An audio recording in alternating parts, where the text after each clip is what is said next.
ശാസ്ത്രീയ ഋഗ്വേദ പഠനം ക്ലാസ് 20. നമ്മളിന്ന് നോക്കുന്നത് മണ്ഡലം 1 സൂക്തം 3 മന്ത്രങ്ങൾ 4, 5, 6. ഇതിൽ ഇന്ദ്രനെ പറ്റിയാണ് പറയുന്നത്. നമ്മൾ ഇന്ദ്രൻ ആരാണെന്നെല്ലാം മുമ്പ് കണ്ടു കഴിഞ്ഞു. ഇനി പ്രയാസമൊന്നുമില്ല. എന്നാലും കുറച്ച് കാലം കൂടി ഇന്ദ്രനെ പറ്റി ഒന്നും കൂടി പറയും, എന്നിട്ടേ അതിലേക്ക് കിടക്കുന്നുള്ളൂ. ഇന്ദ്രൻ എന്ന് പറഞ്ഞു കഴിഞ്ഞാൽ നമ്മൾ എന്ത് കർമ്മം ചെയ്യുന്നുണ്ടെങ്കിലും അതിനെ കോർഡിനേറ്റ് ചെയ്യാനൊരു ആൾ വേണം. ഉദാഹരണമായിട്ട് വീട്ടിലൊരു സാമ്പാർ ഉണ്ടാക്കണ്ടെങ്കിൽ കുറേ ആൾക്കാരെല്ലാം കൂടിയിട്ടാണ് ഉണ്ടാക്കുക. ചിലവർ പാത്രം കഴുകാനുണ്ടാവും, ചിലവർ തേങ്ങ ചിരണ്ടാനുണ്ടാവും, ചിലവർ കഴുകാൻ സാധനങ്ങൾ മുറിക്കാനും എല്ലാം ഉണ്ടാവും. ഇതിനെല്ലാം ഏകോപിപ്പിക്കാനുള്ള എല്ലാത്തിനും ഒരു എല്ലാ സാധനം അവിടെ കൊണ്ട് വെച്ച് എടുത്ത് കഴിഞ്ഞാൽ സാമ്പാർ ഉണ്ടാകും എന്ന് പറഞ്ഞു കഴിഞ്ഞാൽ സാമ്പാർ ഉണ്ടാവില്ല. അതിനാണ് മാനേജ്മെൻറ്റ് എന്ന് പറയുന്നത്. അപ്പം ഇങ്ങനെയൊന്നും ഉണ്ടാക്കുമ്പോൾ എന്താ ഫാക്ടറിയിലെ പ്രൊഡക്ഷൻ എല്ലാം നടക്കുമ്പോൾ എൻജിനീയേഴ്സും എല്ലാം കൂടിയിട്ടാണ് അത് ഉണ്ടാക്കുന്നത്. പക്ഷേ അതിൻ്റെ അകത്ത് സിസ്റ്റത്തിൽ നമ്മൾ കൊടുത്തു കഴിഞ്ഞാൽ, ഇപ്പം പാത്രത്തിൽ സാമ്പാറിൻ്റെ സാധനങ്ങളിൽ ഇട്ട് കൊടുത്തു കഴിഞ്ഞാൽ അതിൻ്റെ അകത്ത് കുറേ രാസപ്രവർത്തനങ്ങൾ നടക്കുന്നുണ്ട്. അതിലും എന്ത് വേണം? അതിൻ്റെ അകത്ത് കോർഡിനേറ്റ് ചെയ്യുന്ന ഒരു ശക്തിയുണ്ട്. അതിനാണ് ഇന്ദ്രൻ എന്ന് പറയുന്നത്. അതില്ലാതെ അതിൻ്റെ അകത്ത് കാര്യങ്ങൾ നടക്കില്ല. അതിനാണ് ഇന്ദ്രൻ എന്ന് പറയുന്നത്. ആ ബലം, കാരണം ന്യൂട്ടൻ്റെ ഫസ്റ്റ് ലോ പ്രകാരം എല്ലാ സാധനത്തിനും അതേപോലെ നിലനിൽക്കാനാണ് താല്പര്യം. അതാണ് സത്വഗുണം. അതായത് ചോറുണ്ടാക്കുമ്പോൾ അരിക്ക് ഒരു ടെൻഡൻസി ഉണ്ട്. അരിയായിട്ട് നിൽക്കാൻ, വെള്ളത്തിന് വെള്ളമായിട്ട് നിൽക്കാനാണ് ടെൻഡൻസി. അങ്ങനെ സ്വയമൊന്നും മാറാൻ പോകുന്നില്ല. അപ്പോൾ അത് മാറേണ്ടിക്ക് നമ്മൾ എന്ത് വേണം? ന്യൂട്ടൻ്റെ സെക്കൻഡ് ലോ പ്രകാരം ഒരു ഫോഴ്സ് അപ്ലൈ ചെയ്യണം. അപ്പോൾ അവിടെ ഒരു പ്രേരക ശക്തി വരുന്നുണ്ട്. ഇതിനെ സയൻസിലൂടെ വെള്ളം ചൂടാക്കുമ്പോൾ അരി സോഫ്റ്റ് ആകുന്നുള്ളൊരു സയൻസ് ഉണ്ട്. ആ സയൻസ് ആയിരിക്കും, സയൻസിൽ നിന്നായിരിക്കും പ്രേരക ശക്തി വരുന്നത്. എന്തായാലും ഒരു പ്രേരക ശക്തി ഉണ്ട് ഇതിനെല്ലാം ഏകോപിപ്പിച്ചിട്ട് ചോറാക്കുന്നതിന്. അത് സയൻസിൽ നിന്ന് വരുന്ന പ്രേരക ശക്തിയായിരിക്കും, അല്ലെങ്കിൽ പ്ലാൻ ആയിരിക്കാം. കാരണം ഇങ്ങനെയെല്ലാം ചൂടാക്കുമ്പോൾ അത് അരിയെടുത്ത് വെള്ളമിട്ട് ഇത്ര ചൂട് കൊടുത്തു കഴിഞ്ഞാൽ അതെന്താ മൂടി വെച്ച് ഇങ്ങനെയെല്ലാം ചെയ്യുമ്പോൾ അത് മറ്റേതായിട്ട് മാറുന്നുള്ളൊരു പ്രൊസീജിയറുണ്ട്. ആ പ്രൊസീജിയർ അനുസരിച്ച് ആ പ്രൊസീജിയർ പ്രേരിപ്പിക്കുന്നുണ്ട്. അപ്പോൾ അതിനെല്ലാം ഏകോപിപ്പിക്കുന്ന ഒരു പ്രേരക ശക്തി അതിൻ്റെ അകത്തുണ്ട്. മാനേജ്മെൻറ്റ് അതിൻ്റെ അകത്തുണ്ട്. മാനേജ്മെൻറ്റ് എന്ന് പറഞ്ഞാൽ ഏകോപിപ്പിക്കുന്ന ഒരു ശക്തി വിശേഷം. അതിനാണ് ഇന്ദ്രൻ എന്ന് പറയുന്നത്. നല്ലോണം മനസ്സിലാക്കണം. അപ്പം നമ്മൾ കൊടുക്കുന്നത് ആ പ്രേരക ശക്തി. ഒരു മേസ്ട്രിക്കാണ് കെട്ടിടം കെട്ടാനുള്ള എല്ലാ സാധനങ്ങളും കൊടുക്കുന്നത്. മേസ്ട്രി പിന്നെ എല്ലാം ഏകോപിപ്പിച്ചിട്ട് കെട്ടിടം. അതുപോലെ ഈ വസ്തുക്കളെല്ലാം ആ സിസ്റ്റത്തിന് കൊടുക്കുമ്പോൾ അതിലൊരു പ്രേരക ശക്തി സയൻസിൻ്റെ അടിസ്ഥാനത്തിൽ അതിനെ കൺവേർട്ട് ചെയ്യുന്നുണ്ട്.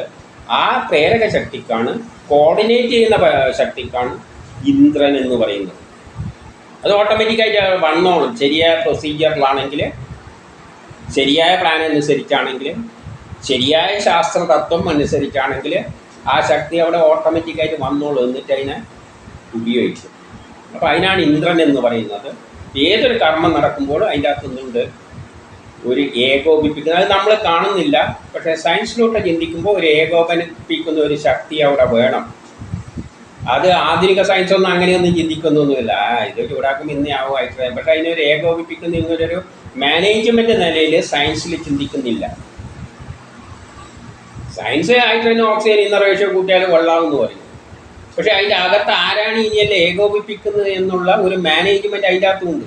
നമുക്ക് എന്തെങ്കിലും ടി വി എല്ലാം ഉണ്ടാക്കേണ്ടെങ്കിൽ മാനേജ്മെൻറ്റ് വേണം. അതേപോലെ തന്നെ ഇതിൻ്റെ അകത്ത് ഏകോപിപ്പിക്കാൻ ഒരു ശക്തി വേണം. അതിനെ വേദം അതോടുകൂടിയാണ് പോകുന്നത്. അതുകൊണ്ട് ഈ ഇന്ദ്രനെ ഇങ്ങനെ എടുത്തു പറയുന്നത്. നിങ്ങൾ ഇതിനെപ്പറ്റി ബോധവാന്മാരാകണം. നമ്മുടെ ശരിയായ നിലയിൽ ഇന്ദ്രനാണ് കൊടുക്കുന്നത്. ഇന്ദ്രൻ അത് സ്വീകരിച്ചിട്ട് നമുക്ക് പിന്നെ കിട്ടുന്നത് അരിയല്ല, ചോറാണ്. ഇന്ദ്രൻ അതെടുത്തിട്ട് സിസ്റ്റത്തിലുള്ള ആ പ്രേരക ശക്തിയെ എടുത്തിട്ട് നമുക്ക് തരും. ആ തരത്തിൽ ഇന്ദ്രനെ മനസ്സിലാക്കിയിട്ട് നമുക്ക് ഈ മന്ത്രങ്ങളിലേക്ക് വരാം. ആദ്യം നമുക്ക് 4ാമത്തെ മന്ത്രത്തിലേക്ക് പോകാം. എന്താണ് പറയുന്നതെന്ന് നോക്കാം. ഋഗ്വേദം മണ്ഡലം 1 സൂക്തം 3 4. ഋഷി മധുഛന്ദസ്, ദേവത ഇന്ദ്രൻ, ഛന്ദസ് ഗായത്രി. ഇന്ദ്രായ ഹി ചിത്രഭാനോ സുതായിമേ ത്വായവ അണ്ണീഭിസ്തനാ പൂദാസാം. ഇന്ദ്രൻ 10 വിരലുകൾ കൊണ്ട് പിഴിഞ്ഞെടുക്കുന്ന സോമരസത്തിനു വേണ്ടി ഇവിടെ വരയണമേ. ഇവിടെ പറയുന്നത് കാന്തിമാനായ ഇന്ദ്രൻ എന്നാണ്. വളരെ സുന്ദരനായ ഇന്ദ്രനാണെന്നല്ലാണ് പറയുന്നത്. ഇന്ദ്രനെ വളർത്തി അങ്ങനെ ഒരു ശക്തി അതിൻ്റെ അകത്ത് ഇരിക്കുന്നുണ്ട്. അതെന്താ ചെയ്യുന്നത്? നമ്മൾ 10 വിരലുകൾ കൊണ്ട് പിഴിഞ്ഞെടുത്ത സോമത്തെ സ്വീകരിക്കാൻ പറയുകയാണ്. പിഴിഞ്ഞെടുക്കുക എന്ന് പറയുമ്പോൾ നമുക്ക് മനസ്സിലാകാൻ വേണ്ടിയിട്ടാണ് 10 വിരലുകൾ കൊണ്ട് പിഴിഞ്ഞെടുത്ത സോമം എന്ന് പറഞ്ഞു കഴിഞ്ഞാൽ, ശുദ്ധമായിട്ട് നൽകിയാൽ അത് ശുദ്ധമായ പ്രൊഡക്റ്റായി തരും. അരി എടുക്കുമ്പോഴും നെല്ലെടുക്കുമ്പോഴും നെല്ലല്ല കൊടുക്കുന്നത്, അതിനെല്ലാം പുറത്തെല്ലാം കളഞ്ഞ് അരി മാത്രം എടുത്ത് അതിൻ്റെ അകത്ത് തവിടെല്ലാം ഉണ്ടെങ്കിൽ അതെല്ലാം കളഞ്ഞ് ശുദ്ധമാക്കി നല്ലവണ്ണം ക്ലീൻ ചെയ്തിട്ടാണ് ഇൻപുട്ട് കൊടുക്കേണ്ടത്. എങ്കിലേ ഇന്ദ്രൻ അത് നല്ല തരത്തിലുള്ള ചോറാക്കി തരുള്ളൂ. എന്തെങ്കിലും എടുത്തിട്ട് അവിടെ കൊടുത്തു കഴിഞ്ഞാൽ ഇന്ദ്രൻ അത് ക്ലീനാക്കാനുള്ള പരിപാടിയൊന്നുമില്ല. അപ്പോൾ അതിനുള്ള സൗകര്യം ചെയ്ത് കൊടുത്തു കഴിഞ്ഞാൽ ഇന്ദ്രൻ ക്ലീനാക്കും. എല്ലാം സയൻസ് പ്രകാരം ചെയ്യണം, എന്നാലേ ഇന്ദ്രൻ ചെയ്യുള്ളൂ. അപ്പം ചോറുണ്ടാക്കണ്ടെങ്കിൽ നമ്മൾ അരി കൊടുക്കുമ്പോൾ ഇതാ നെല്ല് എടുത്ത് നീ ചോറാക്കിത്താന്ന് പറഞ്ഞുകൊണ്ട് കുറേ വെള്ളമിട്ട് നെല്ലും അതിൻ്റെ അകത്ത് ഇട്ട് കൊടുത്തിട്ട് ചൂടാക്കി കൊടുത്തു കഴിഞ്ഞാൽ ഇന്ദ്രൻ അത് പണിയൊന്നുമില്ല. അതിനെ എടുത്തിട്ട് അങ്ങ് ചൂടാക്കും, അത്രയേ ഉള്ളൂ. അപ്പം നമ്മൾ കൊടുക്കുമ്പോൾ ശുദ്ധമായ 10 വിരലുകൾ കൊണ്ട് പിയ്യാന്ന് പറഞ്ഞാൽ ഇപ്പം മാങ്ങ തോലോട് കൂടിയാണെങ്കിൽ അതിൽ ചവർപ്പുണ്ട്, അപ്പം തോലെല്ലാം കളയണം. പിന്നെ അതിൻ്റെ അകത്ത് നാരുകളുണ്ട്, ആ നാരുകായുമ്പോൾ അത്ര ഗുണം കിട്ടില്ല. അപ്പോൾ അത് വേണ്ടെങ്കിൽ നല്ല ജ്യൂസ്, അതായത് ശുദ്ധമായിട്ട് ശുദ്ധി ചെയ്ത വസ്തുക്കൾ ഇന്ദ്രന് കൊടുക്കണം. എന്നിട്ട് എന്ത് ചെയ്യണം?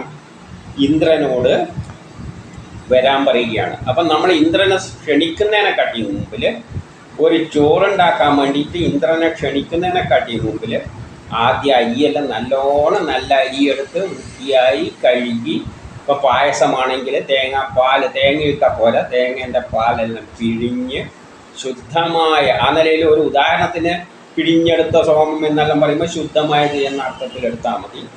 ശുദ്ധമായ സാധനങ്ങൾ ശുദ്ധമായ പാത്രത്തിൽ ശുദ്ധമായ വെള്ളം എടുത്തിട്ട് അരിയെല്ലാം ഇട്ട് അടിയിൽ അഗ്നിയും കൊടുത്തിട്ട് ആരെ വിളിക്കണം? ഇന്ദ്രനെ വിളിച്ചു കഴിഞ്ഞാൽ, ഇന്ദ്രൻ വിളിക്കുകയൊന്നും വേണ്ട, തന്നാലെ വന്നോളൂ. ഇന്ദ്രനെ വിളിക്കുകയാണ് ഇവിടെ, വരിക എന്ന് പറയുകയാണ്. ഇന്ദ്രൻ വന്നിട്ട് അതിൻ്റെ അകത്ത് കയറിയെന്ന് അരീനിയെല്ലാം പൊട്ടിച്ച് ചെയ്തു. ഇനി അടുത്ത മന്ത്രത്തിൽ എന്താ പറയുന്നത് നോക്കാം. ഋഗ്വേദം മണ്ഡലം 1 സൂക്തം 3-5. ഋഷി ഛന്ദസ് ദേവത ഇന്ദ്രൻ, ഛന്ദസ് ഗായത്രി. ഇന്ദ്രായാഹി ധിയേഷിതോ വിപ്രജോതസുധാവതഃ ഉപബ്രഹ്മാണി വാഖതഃ. ഭക്തിയോടുകൂടി തയ്യാറാക്കപ്പെട്ട സോമരസത്തെ നമ്മുടെ സ്തുതികളോടുകൂടി സ്വീകരിക്കണമേ. ഭക്തിയോടുകൂടി പിഴിഞ്ഞെടുത്ത സോമം. അപ്പം നമ്മൾ ചെയ്യുന്ന പ്രവൃത്തികൾ ശ്രദ്ധയോടുകൂടി ചെയ്യണം. ഭക്തി എന്നെല്ലാം പറയുമ്പോൾ നമുക്ക് വേറെ എന്തെല്ലോ തോന്നിപ്പോകും, അതൊന്നും അല്ല ഇവിടെ. ഭക്തിയോടുകൂടി എന്ന് പറഞ്ഞാൽ അത്രയും ശ്രദ്ധയോടുകൂടി ആത്മാർത്ഥമായി നമ്മൾ അരി കൊടുക്കണം. ആ അരി, ആ വാങ്ങിക്കൊണ്ടാകുന്ന അരിയുണ്ട്, അതിൻ്റെ അകത്തുനിന്ന് അളന്ന് ഒന്ന് വെള്ളത്തിൽ ഇങ്ങനെ കലക്കിയിട്ട് അതിൻ്റെ അകത്തുനിന്ന് കുറേ പോര് വെള്ളത്തിൽ കലക്കിയിട്ട് അതിൻ്റെ അകത്ത് ഇട്ട് കഴിഞ്ഞാൽ എന്ത് പറ്റും? നമുക്ക് ശ്രദ്ധയൊന്നുമില്ല. ഒരു ചോറ് വെക്കണം ഇട്ട് കഴിഞ്ഞാൽ പിന്നെ തിന്നുമ്പോൾ മുഴുവൻ കല്ലായിരിക്കും, അതിൻ്റെ അകത്ത് ഉമിയെല്ലാം കാണും, അതെല്ലാം കേട്ട് കഴിഞ്ഞാൽ പിന്നെ തിന്നാൻ പറ്റില്ല. അതുകൊണ്ട് ഭക്തിയോടുകൂടി എന്ത് കർമ്മങ്ങൾ ചെയ്യുന്നുണ്ടെങ്കിലും ശ്രദ്ധയോടുകൂടി പിഴിഞ്ഞെടുത്ത സോമം, പിഴിഞ്ഞെടുത്തെന്ന് പറഞ്ഞാൽ ശുദ്ധമായിട്ട് ശ്രദ്ധയോടുകൂടി അരിയെടുക്കണം. കിട്ടുന്ന അരിയെടുത്ത് കഴിഞ്ഞാൽ ചിലപ്പോൾ പന്ന അരിയായിരിക്കും. അപ്പം നല്ല അരിയെടുക്കുക, ശ്രദ്ധയോടുകൂടി ശ്രദ്ധിച്ചിട്ട് ആ കൊള്ളാം, ഈ അരി കൊള്ളാം, അതെടുക്കണം. കല്ലൊന്നുമില്ല, ഉമിയൊന്നുമില്ല, എടുത്ത് പിഴിഞ്ഞെടുക്കുക. ശുദ്ധീകരിച്ചിട്ട് സോമം സ്തുതിയോടുകൂടി സ്വീകരിക്കണേ. അപ്പോൾ ഈ ഇന്ദ്രനോട് പറയുന്നത് സ്തുതിയോടുകൂടി സ്വീകരിക്കണേ. സ്തുതി എന്ന് പറഞ്ഞാൽ വേദമന്ത്രങ്ങൾ, സയൻസിൻ്റെ അടിസ്ഥാനത്തിൽ, അല്ലെങ്കിൽ പാചകം ഉണ്ടല്ലോ, പാചക രീതി എന്നാണ് പാചകക്രമം, അതനുസരിച്ച് കൊടുക്കണം. സാമ്പാർ ഉണ്ടാക്കണ്ടെങ്കിൽ പാചകക്രമത്തിൽ വെണ്ടക്ക വേണം, പരിപ്പ് വേണം, മറ്റേന്തെല്ലാം വേണം, വേണ്ട സാധനങ്ങളെല്ലാം അതാത് സമയത്തിട്ട് കൊടുക്കണം. അല്ലാതെ ആ സാമ്പാർ ഉണ്ടാക്കി ഇന്ദ്രനിലെ അടച്ച് ചെയ്യുന്നതെല്ലാം അവൻ ചെയ്തോളും വെച്ചുകൊണ്ട് പാത്രത്തിൽ എല്ലാം പരിയിട്ട് ഒന്നിച്ചങ്ങ് കൊടുത്തു കഴിഞ്ഞാൽ നല്ല വെണ്ടക്കയെല്ലാം അവസാനം പായസം മാരിയായി കിട്ടും. അപ്പോൾ ഇടേണ്ട സമയത്തിൽ എപ്പോഴാണെന്ന് വെച്ചാൽ സ്തുതിയോടുകൂടി കൊടുത്താൽ ഇന്ദ്രൻ വരണേ. അങ്ങനെ കൊടുത്താൽ ഇന്ദ്രൻ വന്ന് ശരിയാക്കുള്ളൂ. അല്ലെങ്കിൽ ഇന്ദ്രൻ പായസമാക്കി തരും. പരിപ്പ് വേകാൻ കുറേ സമയം വേണം. അപ്പോൾ അതിൻ്റെ കൂട്ടത്തിൽ ആദ്യം തന്നെ ഇതെല്ലാം ഇട്ട് കൊടുത്തു കഴിഞ്ഞാൽ പിന്നെ അവസാനം പരിപ്പ് പോകുമ്പോൾ ഇതെല്ലാം ഒരുമാതിരി പായസം മാതിരിയായിട്ടുണ്ടാവും. അതുകൊണ്ട് സ്തുതിയോടുകൂടി സ്വീകരിക്കണേ. അപ്പം നീ സയൻസിൻ്റെ അടിസ്ഥാനത്തിൽ സ്വീകരിക്കണം. നമ്മൾ സ്തുതി പറയും, ആ സ്തുതി അനുസരിച്ച് പാചകക്രമം പറയും, അതിനനുസരിച്ചാണ് നമ്മൾ കിടക്കുന്നത്, അതിനനുസരിച്ചാണ് അത് സാമ്പാർ ഉണ്ടാക്കുന്നത്. സാമ്പാർ ഉണ്ടാക്കുന്നത് അത് തന്നെയാണ്. നമ്മൾ പറയും ഇത്ര പരിപ്പ് കൊടുത്തിട്ട് പറയും ഒരു അരമണിക്കൂർ വേവിക്കും, നീ അതിനൊന്ന് ആ പതാക്കി തരണം. അപ്പോൾ ഇന്ദ്രൻ എന്ത് ചെയ്യും? പരിപ്പും വെള്ളം ഇട്ടിട്ട് ചൂടാക്കുമ്പോൾ ആ സമയത്തിന് കൊടുത്തിട്ട് സമയം കൊടുക്കുക എന്ന് പറയുമ്പോൾ ഇന്ദ്രനോട് പറയാണ് ഇത്ര സമയം നീ അതിനെ പദം വരുത്തുക. അപ്പം സാമ്പാറിൻ്റെ പരിപ്പ് ആദ്യം പദമായി. പിന്നെ ഇടേണ്ട മറ്റേ സാധനം അധികം വേവാതെ മറ്റുള്ള സാധനങ്ങളും അതിൻ്റെ ക്രമത്തിനനുസരിച്ച് ഇടും.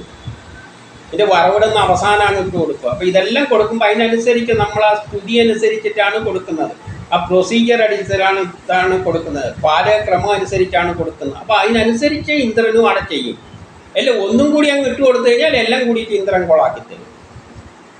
അപ്പോൾ നമ്മൾ പറയുന്ന സ്തുതി അനുസരിച്ച് ചെയ്യണം. അപ്പം നമ്മൾ എന്ത് സ്തുതി അനുസരിച്ചാണോ കൊടുക്കുന്നത് അതുപോലെ ഇന്ദ്രനും അവിടെ ഫങ്ഷൻ ചെയ്തിട്ട് നല്ലൊരു സാമ്പാർ ഉണ്ടാക്കി തരും. അപ്പം സ്തുതിയോടുകൂടി ചെയ്യിക്കണം. അപ്പം നമ്മൾ ഇന്ദ്രൻ എങ്ങനെ കൊടുക്കണം? ശാസ്ത്രത്തിൻ്റെ സയൻസിൻ്റെ അടിസ്ഥാനത്തിൽ കൊടുക്കണം. കൊടുക്കുന്ന വസ്തു ശുദ്ധമായിരിക്കണം. ശ്രദ്ധയോടുകൂടി മെറ്റീരിയൽസ് എല്ലാം സെലക്ട് ചെയ്തിട്ട് വേണം കൊടുക്കാൻ. എങ്കിലേ നമുക്ക് ആ ഔട്ട്പുട്ട് കിട്ടുകയുള്ളൂ. അത് ഏത് ഫാക്ടറിയിലായാലും അത്തരത്തിൽ ചെയ്യണം. ഇനി 6ാമത്തെ മന്ത്രം. ഋഗ്വേദ മണ്ഡലം 1 സൂക്തം 3-6. ഋഷി മധു ഛന്ദസ്, ദേവത ഇന്ദ്രൻ, ഛന്ദസ് ഗായത്രി. ഇന്ദ്രായാഹി തൂതുജുജാന ഉപബ്രഹ്മാണി ഹരിവഹ സുതേ ദധിഷ്വ നശ്ചനഃ. അശ്വയുക്തനായ ഇന്ദ്രൻ ഞങ്ങളുടെ പ്രാർത്ഥന കേട്ട് ഇവിടെ എത്തുകയും യജ്ഞത്തിൽ ഞങ്ങളുടെ ഹവിസ് സ്വീകരിക്കുകയും ചെയ്യണമേ. അശ്വനിയോടുകൂടിയ ഇന്ദ്രൻ നമ്മുടെ സ്തുതികൾ കേട്ട്. അപ്പൊ അശ്വനി കുമാരന്മാരോടുകൂടിയാണ് ഇന്ദ്രൻ വരിക. അപ്പം ബലം വേണം. അശ്വനി കുമാരന്മാർ ബലമാണെന്ന് പറഞ്ഞാൽ എന്ത് ചെയ്യണ്ടെങ്കിൽ ഇന്ദ്രൻ അതിനെ ഏകോപിപ്പിക്കുന്നേ ഉള്ളൂ. അതിനുള്ള ബലവും കൂടി നമ്മൾ കൊടുക്കണം. ഈ ബലം കൊടുക്കാനാണ് ഇപ്പോൾ ഒരു കല്ല് പൊട്ടിക്കണ്ടിക്കൽ ഇന്ദ്രൻ വന്നിട്ട് വെറുതെ ഇന്ദ്ര വന്ന് കല്ലും കൊടുത്തിട്ട് പൊട്ടിക്കുമെന്ന് പറഞ്ഞാൽ അതിനോട് ബലം കൊടുക്കണം. ബലം നമ്മൾ തന്നെയാണ് കൊടുക്കുന്നത്. ബലം കൊടുക്കുമ്പോൾ ഇന്ദ്രൻ ആ ബലം ഉപയോഗിച്ചു. ഇന്ദ്രന് ബലവും കൊടുക്കുകയാണ്. അപ്പം ബലത്തോടു കൂടിയാണ് ഇന്ദ്രൻ വരേണ്ടത്. വന്നിട്ട് ആ ബോണ്ടുകളെ പൊട്ടിക്കും. പൊട്ടിക്കാൻ അതിനെ ഏകോപിപ്പിക്കും, കോർഡിനേറ്റ് ചെയ്യും. ഇപ്പോൾ സാമ്പാർ ഉണ്ടാക്കുമ്പോൾ അടിയിൽ ചൂട് കൊടുക്കുന്നുണ്ട്. ആ ചൂടിൽ നിന്നാണ് ബലം വരുന്നത്. ആ ബലത്തിൻ്റെ കൂടെയാണ് ഇന്ദ്രനും വരുന്നത്. അപ്പൊ അശ്വനികളോടുകൂടിയ ഇന്ദ്രൻ. അപ്പൊ ഈ ബലത്തിൻ്റെ കൂടെയാണ് ഇന്ദ്രനും വന്നിട്ട് ഏകോപിപ്പിക്കുന്നത്.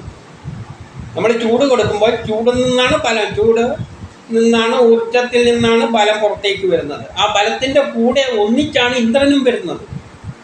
എന്നിട്ടാണ് അവിടെ ചെയ്യേണ്ട പ്രവർത്തനങ്ങളെ ഏകോപിപ്പിക്കുന്നത്. അപ്പൊ ഇന്ദ്രനോടുകൂടിയ അശ്വനികളോടുകൂടി ഇന്ദ്രൻ നമ്മളുടെ സ്തുതികൾ കേട്ട്, നമ്മൾ സയൻസിന്റെ അടിസ്ഥാനത്തിലാണ് ഇതെല്ലാം ചെയ്തു കൊടുക്കുന്നത്.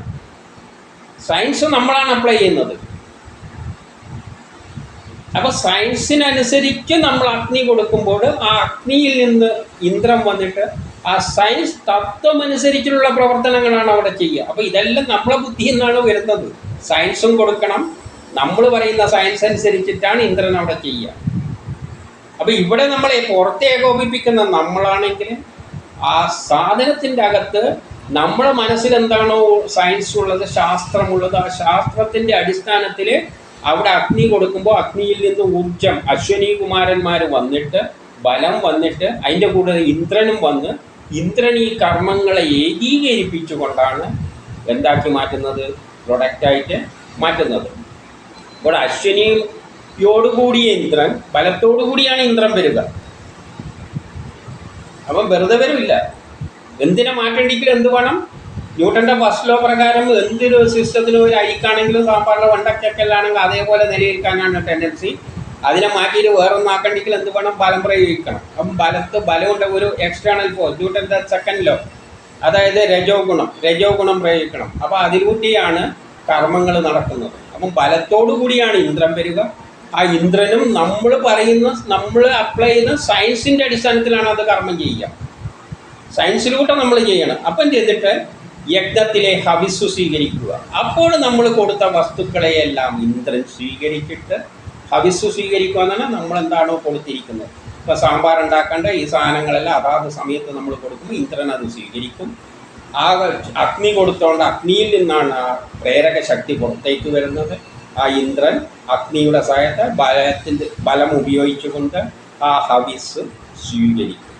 ചുരുക്കത്തിൽ നമ്മളൊരു കർമ്മം ചെയ്യേണ്ടെങ്കിൽ ശുദ്ധമായ വസ്തു, ശരിയായ ദീർഘവീക്ഷണത്തോടുകൂടി നല്ല വസ്തുവിനെ എടുത്ത് അതിനെ ശുദ്ധമായ അവസ്ഥയിൽ ശാസ്ത്രത്തിൻ്റെ അടിസ്ഥാനത്തിൽ കൊടുത്ത് അതിനുള്ള അഗ്നിയും കൊടുക്കുമ്പോൾ ആ അഗ്നിയിൽ നിന്ന് വരുന്ന ഊർജം, അതാണ് അശ്വനി ബലം, അതാണ് അശ്വനി കുമാരന്മാർ. അതിൻ്റെ കൂടെ ഇതിനെയെല്ലാം സയൻസിൻ്റെ അടിസ്ഥാനത്തിൽ ഏകീകരിക്കുന്ന ഒരു ശക്തിയും വരുന്നുണ്ട്, അതാണ് ഇന്ദ്രൻ.